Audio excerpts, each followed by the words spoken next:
तीर्थ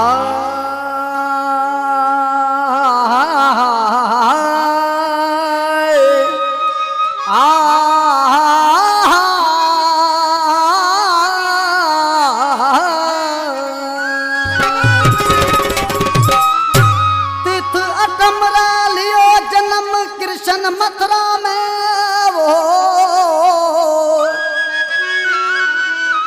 ओ तीर्थ अटमरा जन्म लियो कृष्ण मथुरा में भरे गज मोतियारा थाल महाराज ना वदावो अरे के चेतन रही मानी खुशी थई घर घर में। ये भजन ला परमाश चिनेश्वर रहीमाणी जिगरी परमाश अनूपमल रहीमाणी केवलमल रहीमाणी ज्ञानचंद दर्दी टीकम टेलर मास्टर जिगरी परमाश आरती ऑर्डर का शीतल जी जिगरी परमाश ढोलो जी जिगरी परमाश दोदो जी कस्तूरो जी जिगरी परमाश भारमल जी जिगरी परमाश श्रवण कुमार कैलाश कुमार जिगरी परमाश कायम जी रमेश मल जिगरी परमाश सबड़ी खां गुलो जी जमादार जिगरी परमाश खीराज मल जिगरी परमाश असां का गड उस्ताद बादल अमरकोटी जिगरी परमाश लजपत मल जिगरी परमाश उस्ताद वरयाम ड्राइवर जिगरी परमाश प्रेम भगत संतोष मल हरसिंह सोमाणी जिगरी परमाश रिकॉर्डिंग के उस्ताद अशोक कुमार जिगरी परमाश। अरे तितरे ठमरा घर वालो जी पधारिया कन जी लियो अवतार वालो जी मारो मीठी मुरली बजा कन जी लियो अवतार वालो जी मारो मीठी मुरली सुना। तितरे ठमरा घर वालो जी पधारिया ओ कन जी लियो अवतार वालो जी मारो मीठी मुरली सुना कन जी लियो अवतार वालो जी मारो मीठी बंसरी सुना।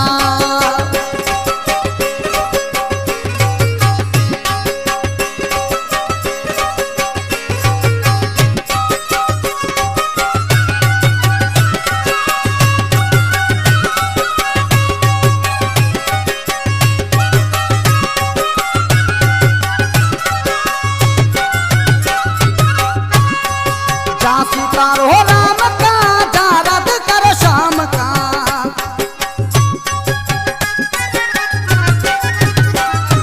जा सीतारो राम का जारद कर शाम का काहू फुला रोकल तार वालो जी मारो काहू फुला रोकल तार कृष्ण जी मारो मीठी बंसरी सुना काहू फुला रोकल तार मोहन जी माना मीठी मुरली सुना। तितरे ठमरा घर वालो जी पधारिया तितरे ठमरा घर वालो जी पधारिया कन जी लियो अवतार वालो जी मारो मीठी मुरली सुना मोहन लियो अवतार वालो जी मारो मीठी बंसरी सुना।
पुकार वालो जी मारो मीठी मुरली सुना। सुन तू चेतन री पुकार वालो जी मारो